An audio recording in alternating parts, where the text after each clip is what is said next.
007, jumpa lagi dengan saya Yanti Juliana dalam acara Weekend Talk Show KPPN Gunung Sitoli edisi ke-34. Dan bersama saya hari ini sudah hadir sebagai bintang tamu merangkap narasumber ya, Raisa Rumah Borbo. Beri tepuk tangan yang meriah. Ya. Halo. Silakan sapa dulu, lebih serius sapanya. Halo sobat KPPN 007, ketemu lagi dengan saya Raisa Rumorbo menjadi narasumber kesekian kalinya sepertinya. Iya. Hai guys. Iya. Pasti bertanya-tanya kan, kok Raisa lagi? Jadi Raisa ini mungkin kesempatan terakhir ya Raisa ya. Betul. Saya undang sebagai bintang tamu secara langsung. Kalau tidak langsung mungkin bisa ya. Bisa. Karena Raisa beberapa waktu yang lalu dia telah menerima SK mutasi menuju penugasan yang berikutnya, sehingga hari ini adalah hari terakhir beliau menjadi anggota KPPN Gunung Sitoli. Yeay, ini seneng ya? Senang Bu. Happy ya, bukan sedih ya? Nggak sedih ya? Meninggalkan. Ada sedihnya, tetap ada meninggalkan KPPN Lestari tercinta, tapi tetap happy. Perasaan yang luar biasa. Nah makanya sempet-sempetnya nih ya, hamin berapa jam di kepulauannya saya paksakan beliau untuk hadir ya. Mungkin nanti terakhir bisa menyampaikan apa pesan-pesan, kesan-kesan ya. Tapi nggak usah perlu tangis-tangis, nggak usah ya, karena kita bahagia intinya. Tapi sebelumnya saya mau membicarakan terlebih dahulu satu topik dengan Raisa kali ini. Di episode yang lalu saya sudah mulai membicarakan terkait ini, yaitu konsep growth mindset. Ini konsepnya sedang lagi banyak dibahas-bahas ya. Padahal sebetulnya konsep ini udah tahun 2000-an sebetulnya ditulis oleh psikolog namanya Ibu Carol Dweck ya. Jadi konsep tentang growth mindset. Intinya bagaimana manusia itu mengalami pertumbuhan dalam hidupnya. Ya. Growth mindset ini itu sebuah pemikiran bahwasanya seseorang itu dapat berkembang kalau dia memiliki growth mindset dibandingkan dengan fixed mindset. Makanya itu suka ada tuh infografis ya, growth mindset versus fixed mindset gitu. Nah kemarin kita udah bahas tuh sama Pak Doni ya terkait itu. Nah, kalau kita pelajari lebih lanjut tentang growth mindset ini, ada 6 aspek yang ada yang membentuk konstruk ya istilahnya ya, atau konsep growth mindset. Dan ini satu persatu ya, setiap episode nanti saya akan mulai bahas. Yang pertama ini dengan Raisa ya. Jadi intinya growth mindset itu bahwa konsep yang pertama bahwa setiap manusia punya kemampuan yang dapat dikembangkan melalui usahanya dia dan pembelajaran. Gitu. Nah ini mungkin banyak jadi perdebatan juga ya, karena kalau kita lihat ya pemikiran orang pada umumnya, ada yang bilang bahwa semua kita sedikit banyak ya harus ada bakat gitu. Nggak mungkin misalnya nih penyanyi ya, kalau nggak berbakat gitu, kira-kira dengan dia misalnya les vokal tiba-tiba jadi suaranya jadi merdu gitu kan, terus tiba-tiba jadi pemenang Indonesian Idol gitu, mungkin nggak gitu. Nah kalau menurut Raisa sendiri, pendapatnya ini pengalamannya, menurut dikaitkan dengan maksudnya pengalaman pribadi Raisa, mungkin waktu dulu pernah belajar atau berkarir atau dalam kehidupan personal gitu, kira-kira menurut Raisa konsep ini menurut Raisa masuk akal nggak, atau bener apa nggak, atau relate nggak dengan Raisa? Berarti kira-kira bakat itu harus ada atau enggak gitu. Bakat saya rasa kalau dari pandangan saya semua orang punya bakat masing-masing. Jadi tergantung bidangnya masing-masing. Kalau tadi contohnya penyanyi, mungkin bisa jadi untuk penyanyi sukses harus memang punya bakat dulu.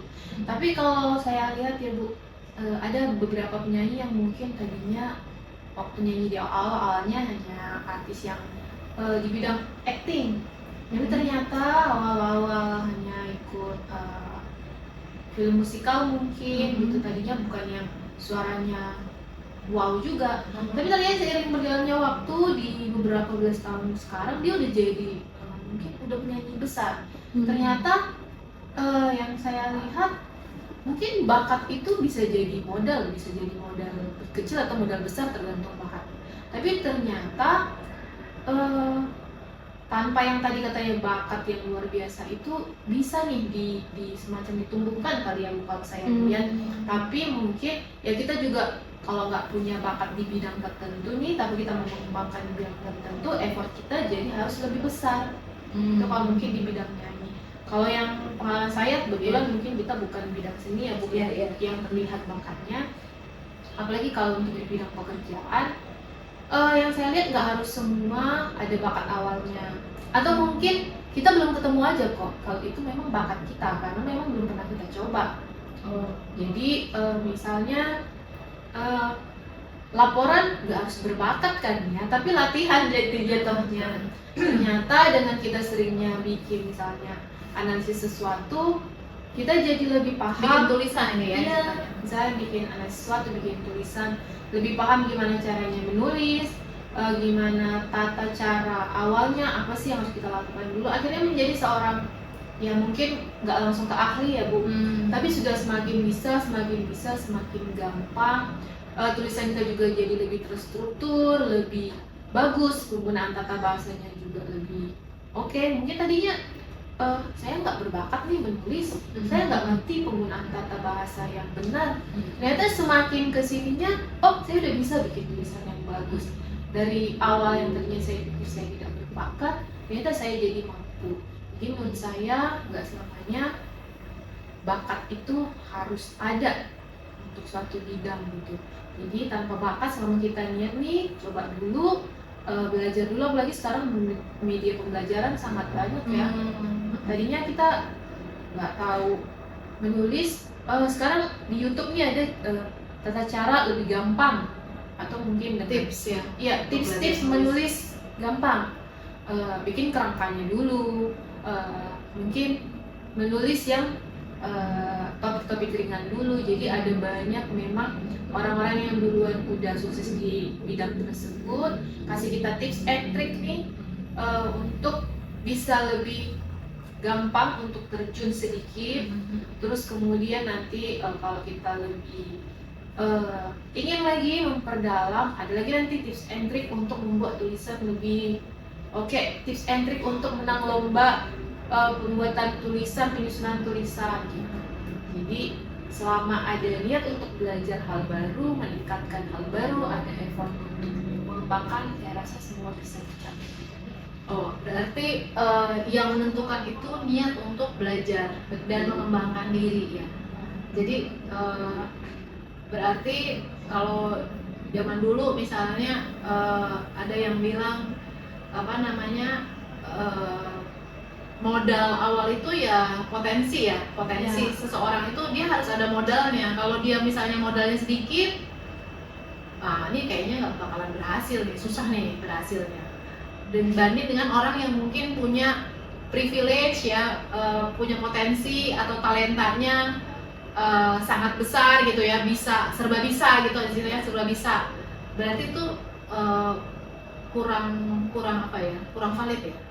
Maksudnya bahwa tingkat keberhasilan seseorang itu ditentukan oleh talentanya, modal awalnya dia, privilege-nya dia, maksudnya kemampuan dia yang sudah bisa itu kurang valid ya menurut Raisa? Kalau dibilang kurang valid, mungkin iya.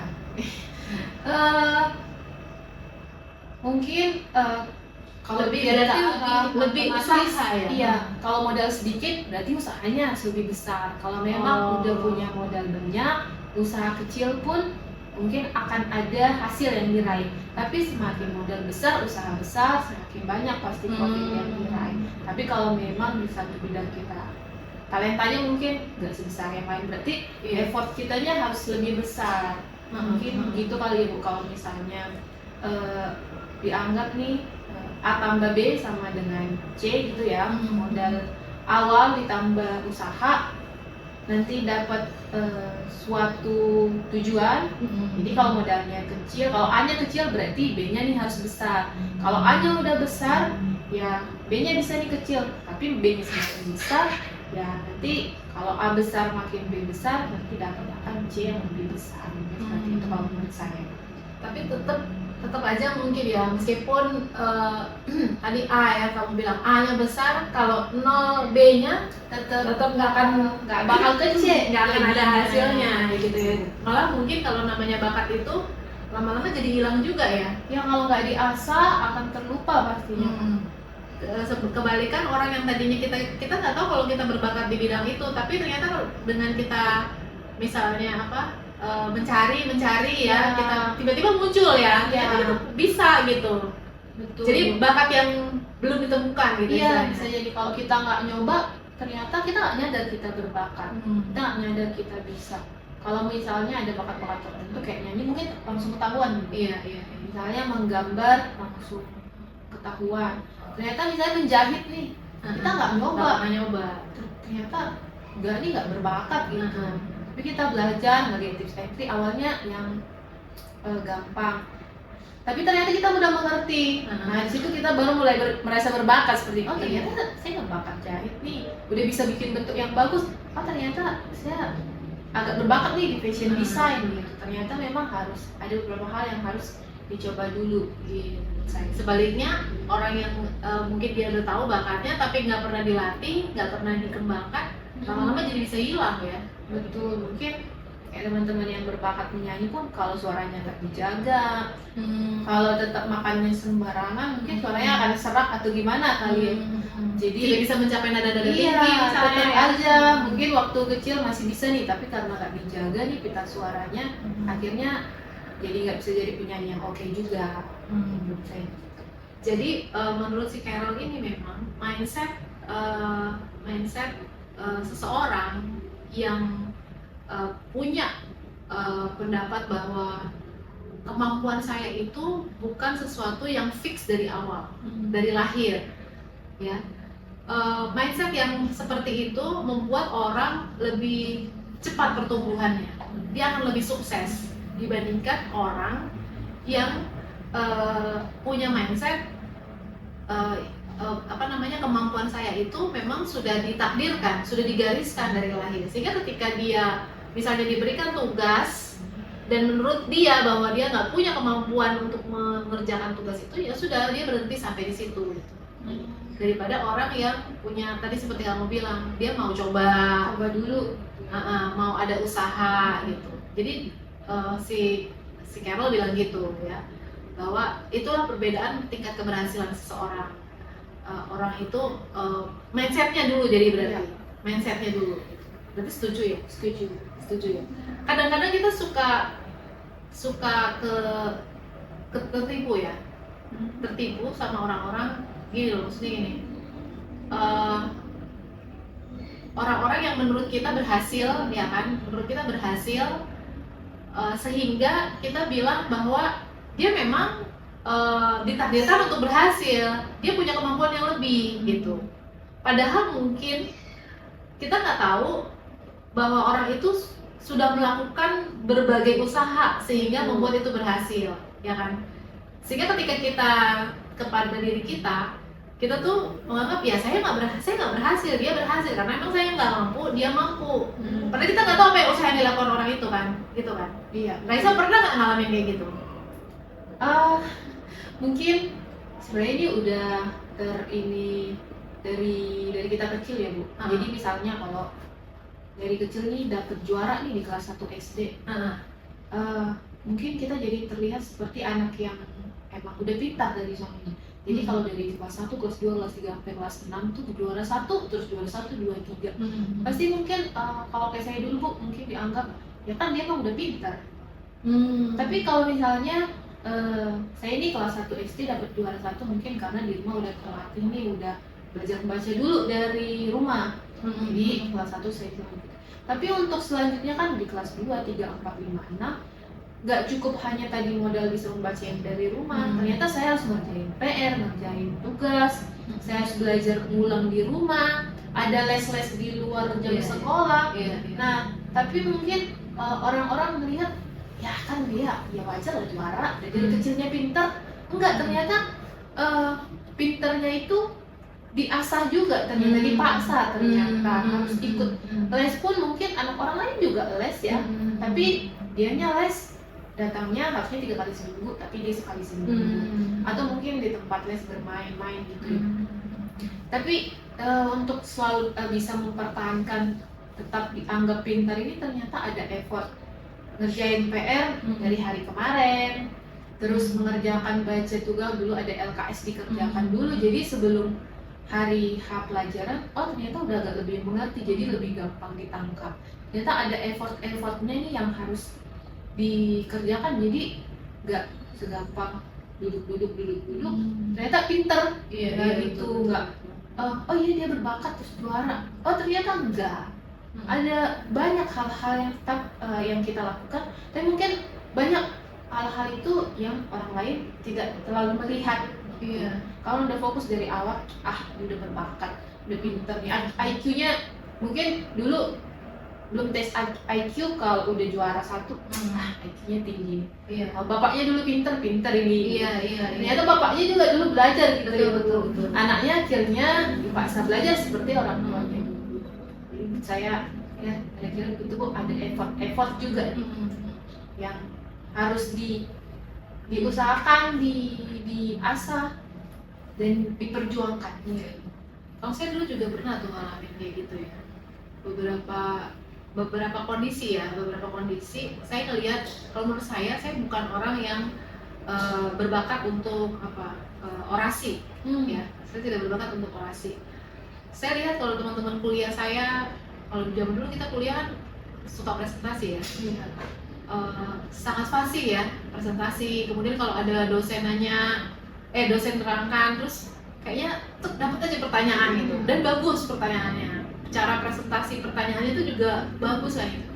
Enak banget ya, orang terlahir fasih berbicara gitu tuh enak gitu ya. Wah, dia nilainya jadinya dia akan mendapatkan nilai tinggi dengan sangat mudah, karena kita kan terlihat pintar nggak pintarnya dari ngomong.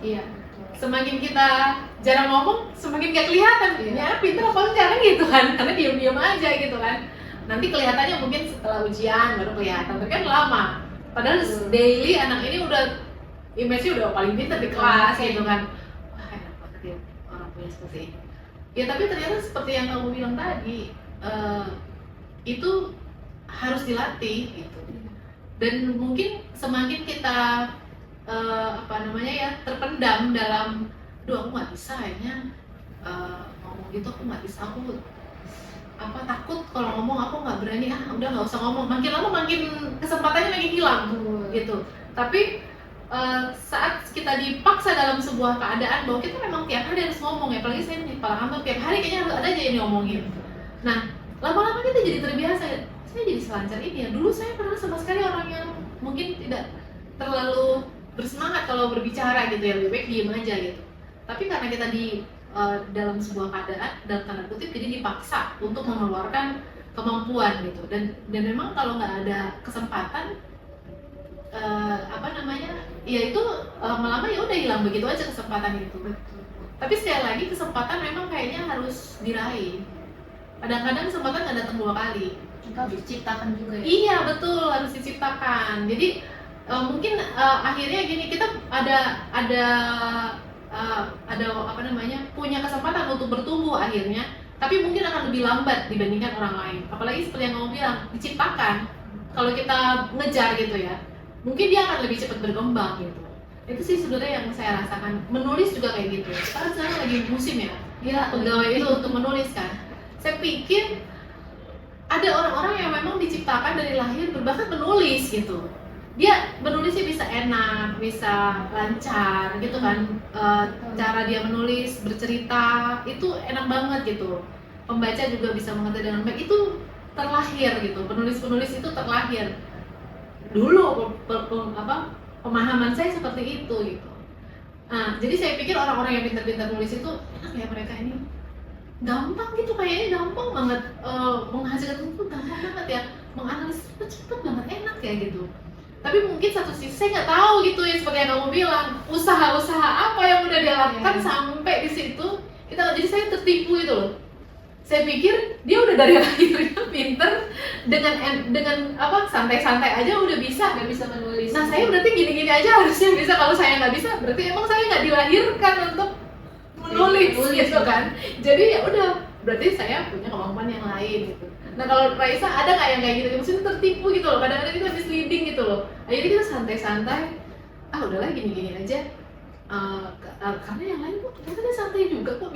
Dia memang merasa memang udah takdir aja dia berhasil. Saya ya di dunia yang lain berarti. Pernah nggak ngerasain kayak gitu? Mungkin bidangnya sama kali ya Bu. Kalau kita ngeliat di ini ya, mungkin sekarang fokusnya di dunia kerja 10 tahun terakhir saya bekerja, baru masuk nih kan, melihat orang menjelaskan narasumber nih, dia sebagai dulu CPNS kayak masih ngomong gitu kan. Iya benar. Tiba-tiba ngelihat masih muda nih, misalnya dulu ada narasumber di kantor pusat, masih muda terlihat kan, gayanya kece, keren gitu, ngomongnya fluent gitu kan, seakan-akan menikmati, dia jadi pusat perhatian, gak ada grogi sama sekali. Betul. Kita dipanggil ke depan, gak usah ke depan Bu, bertanya aja deh, gitu ya, itu baru nanya gitu, belum menjelaskan, belum menjawab gitu.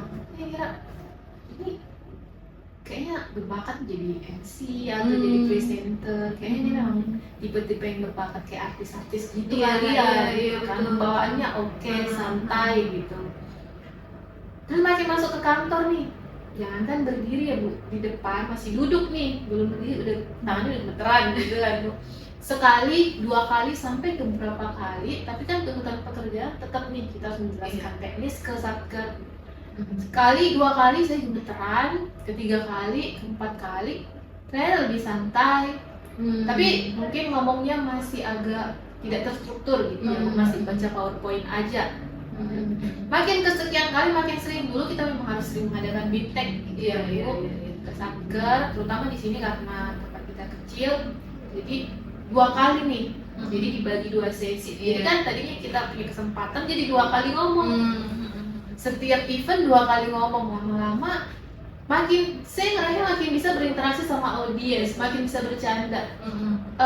Kalau tadinya awal-awal Bu presentasi saya ngeliat PowerPoint aja, nggak mau bergerak ngeliat audiens. Sampai gitu ya? Iya, pada kesekian kalinya saya udah bisa interaksi, nanya, gimana Bapak kalau di satkernya, kayak lebih santai. Saya ngerasa, oh ternyata orang-orang yang dulu itu memang dia mungkin udah presentasi dia ke puluhan atau ke 100 jam terbang ya. Jam terbangnya ternyata udah tinggi, bukan karena dia berbakat jadi MC atau artis, ternyata terbiasa. Dan kadang kita lihatnya cuma di momen itu doang kan, yang kita potret kan.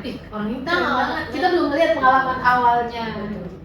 Sedangkan kita ngerasa, kayaknya jadi narasumber ini bukan saya banget deh. Untuk tampil di depan ini, bukan saya banget nih gitu. Ternyata untuk setelah kesekian kalinya, makin sekarang, kalau dulu mungkin kita harus berkali-kali, itu pun masih kerbibit umurnya atau ngomongnya gitu kan salah-salah. Sekarang mungkin udah bisa mengembangkan sendiri pada saat presentasinya, udah agak bisa berbincang gitu kan. Ternyata jam terbang makin tinggi, kita udah bisa makin oke, makin santai, makin menguasai keadaan. Ternyata akhirnya saya nyadar, oh ini latihan. Jadi saya anggap yang kemarin yang presentasi pertama, kedua, sampai kesekian itu, oh itu latihan-latihan yang sekarang akan membuat saya ternyata lebih baik. Dan kalau dipikir-pikir mungkin jadi sedikit terlihat berbakat ya. Tadinya saya mikir, kalau di depan bukan bakat saya sama sekali, betul. Untuk tampil bukan bakat saya sama sekali. Sekarang menjadi sesuatu yang harus menjadi biasa ternyata ya. Karena kita ditempatkan dalam situasi yang mengharuskan seperti itu ya. Kadang saya juga pernah ngerasain itu, kayak kapok gitu. Misalnya kita melakukan kesalahan ya, saat misalnya lagi tampil gitu, ada salah, entah kita salah menjawab, entah salah ngomongnya salah, yang menurut kita kayaknya nggak pas. Akhirnya sih kita jadi kapok gitu. Aduh, salah lagi loh.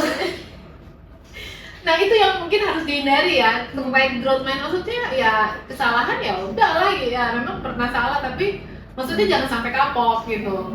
Karena kalau kayak kita kan meskipun kapok tetap harus Tetap dilakukan harus ya. ternyata. Nah, tapi ada orang-orang mungkin di suatu momen yang dia bisa memilih untuk tetap mencoba atau mundur gitu. Maksud saya gitu ya, Sobat Invest 007.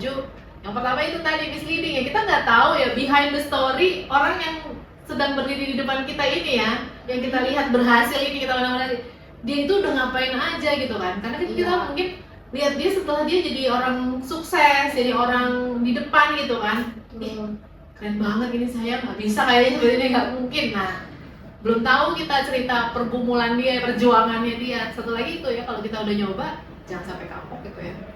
Iya betul. Ada hal yang baik sih kalau di kita ya. Kadang saya kalau kayak gitu malah lama gitu kepikirannya, nyesel gitu, aduh kenapa ya kayak gini. ngerasa kok bodoh banget sih tadi Iya. salah gitu. Iya kayak gitu. Nah itu mungkin ya, jangan sampai bikin mandek akhirnya ya.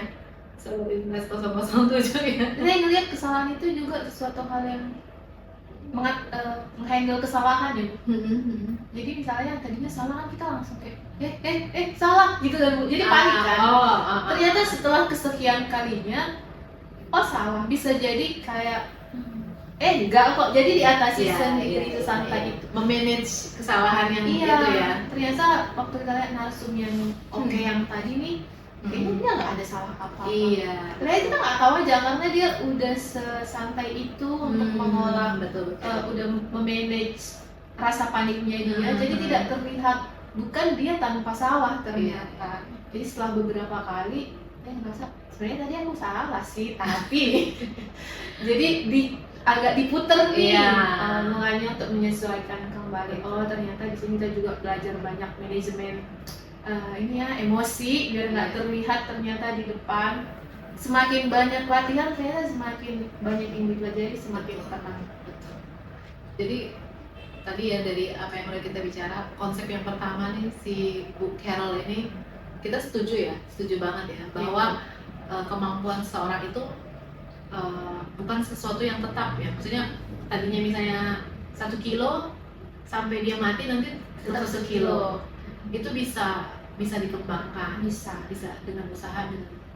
Justru kalau misalnya kita 1 kilo tapi nggak diapa-apain, jangan-jangan bisa menyusut juga ya. Jadi se-on-scan. Karena nggak diapa-apain nih, nggak di apa namanya, didiemin aja gitu ya, lama-lama jadi hilang. Jadi penting ya untuk, kalau Raisa nih terakhir terkait ini ya, bakat kemampuan itu bukan terberi tapi bisa dilatih. Kira-kira pesannya untuk Sobat Interest, gimana supaya semangat, supaya punya konsep growth mindset itu dalam hidupnya lah. Kira-kira apa? Jangan takut nyoba, sama jangan ngerasa kecil. Jadi mungkin di tengah ini ya sekarang media sosial dan lain-lain, kita bisa melihat dunia, kita bisa melihat kehebatan orang-orang lain. Tapi jangan karena orang hebat, orang udah bagus nih, aku ternyata nggak ada apa-apanya gitu. Sekarang, tapi kita bisa kok, misalnya belajar aja dari mereka. Sekarang apalagi kita lihat banyak yang sukses karena jadi influencer. Ternyata influencer itu balik lagi tadi belajar public speaking, belajar menginfluence. Mereka juga belajar kok, mereka juga usaha kok. Tapi mungkin balik lagi, ada yang cepat, ada yang lama. Mungkin kalau kita gagal sekali 2 kali belum waktunya kita aja. Ada mungkin nanti kesempatan di mana kita bisa nunjukin kita bisa kok. Kalau belum sekarang ya belajar lagi aja, atau jangan jangan takut nyoba.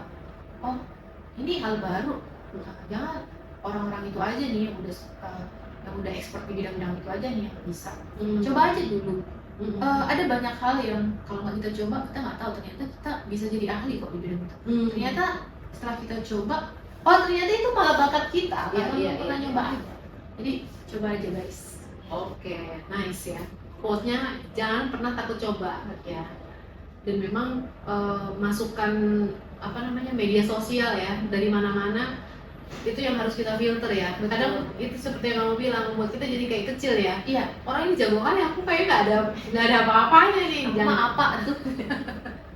Nggak boleh kayak gitu ya, harus berani coba ya. Berani Coba. Kasih banyak Raisa ya, insight-nya hari ini luar biasa. Semoga juga bisa menginspirasi seluruh sobat Interest. Sekarang terakhir tuh, paling terakhir lagi, kesannya selama di berapa tahun di Tung Psikologi? Untuk periode 2,5 tahun. Udah 2 periode ya ternyata Raisa ya. Periode pertama 5 tahun, 5 tahun lebih.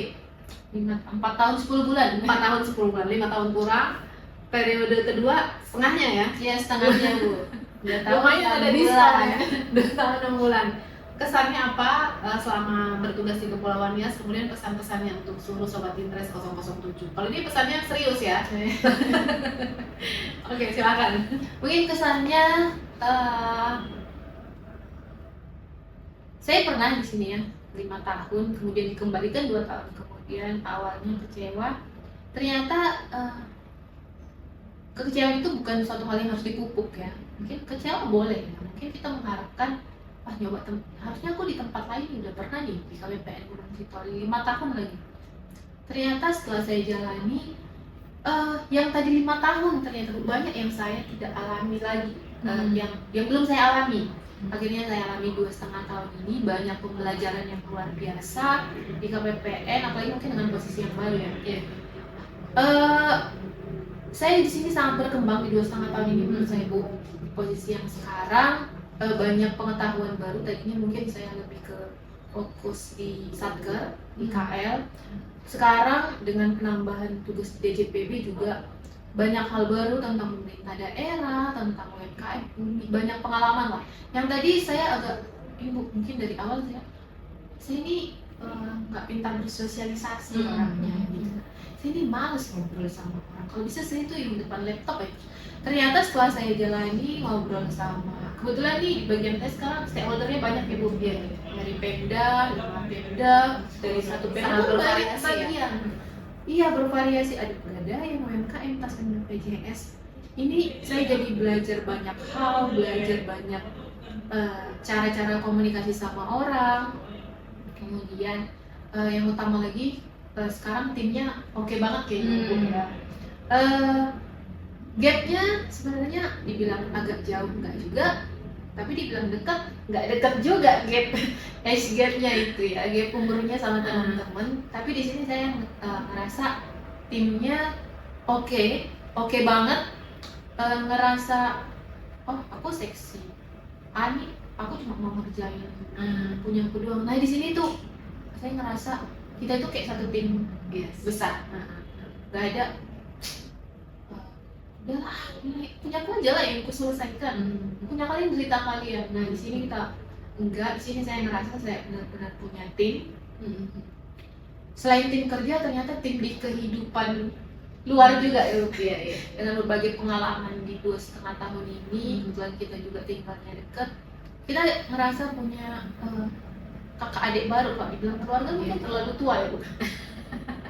Kalau ada keluarga ada orang tuanya. Iya. Mungkin maaf Bu, ke ibu juga, iya. Ke ibu juga bukan yang mungkin di dunia sosialnya langsung gapnya harus gimana. Iya. Kita masih bisa ngobrol gitu. Sharingnya santai. Jadi mungkin kalau ada perbedaan posisi jabatan membuat jadi ada gap yang luar biasa, ternyata enggak. Di sini tuh enggak kejadian. Di sini kita ngerasa dekat kerja, dekat secara sosial. Ini juga bikin saya banyak belajar tentang generasi teman-teman Gen Z. Bisa lebih ngelihat mungkin banyak mereka ini sosialisasinya kurang apa segala macam. Ternyata saya banyak belajar, oh enggak kok, ternyata banyak hal baik di generasi apapun itu. Ternyata kalau kita melihat hal baik dan pendekatannya pas, semua ternyata oke. Semua kita bisa jadi tim yang oke. Ke luar juga, eksternal, semua ternyata bisa berhubungan dengan baik juga. Kalau tadi merasa kayaknya ke Pemda sulit, enggak kok. Ternyata semakin dibangun hubungannya, semua semakin baik. Jadi intinya luar biasa Bu, 2,5 tahun ini saya merasa sangat berkembang, merasa sangat lebih baik. Kemudian untuk pesannya, mungkin tadi di awal ya, kekecewaan itu bukan untuk dikubur. Dinikmati aja, diubah menjadi sesuatu yang harus disyukuri. Bersyukur guys, semua akan pindah pada waktunya. Nikmati momen ya. Nikmati Nah, momen. ambil pelajaran, pasti ada sesuatu yang bisa Betul. Semua ada hal positifnya. Di sini kita juga merasa banyak hal positif. Di saat meninggalkan pasti ada sedih juga, walaupun ada happy-nya ya. Iya. Nah itu berarti 2,5 tahun ini ternyata momennya itu bermakna kok. Momennya itu sangat indah kok untuk dinikmati. Makanya tadi kalau saya dari awal kayak udah benci duluan, lagi lagi. Ternyata di saat itu diubah menjadi untuk suatu yang dinikmati, ternyata akhirnya lebih indah kok. Saya lebih dekat, lebih menikmati proses juga, nggak stres-stres yang story sekian lama gitu. Nikmati, semua akan terasa lebih gampang dan lebih indah. Baik, luar biasa. Terima kasih Raisa untuk kebersamaannya yang sangat bermakna ya hari ini ya, memberikan banyak insight ya dan pesan-pesan untuk seluruh sobat Indres 007 dimanapun berada. Ya terakhir mungkin Raisa semoga sukses ya di penugasan yang berikutnya, tetap semangat, tetap belajar ya, tetap bertumbuh ya, punya mindset growth mindset supaya lebih luar biasa lagi di masa-masa yang akan datang. Terima kasih Raisa. Terima kasih Sobat Indres 007 yang telah menyimak kami. Semoga mendapatkan inspirasi dari pembicaraan yang kami bicarakan dari tadi. Yahoo! Yahoo! Bye!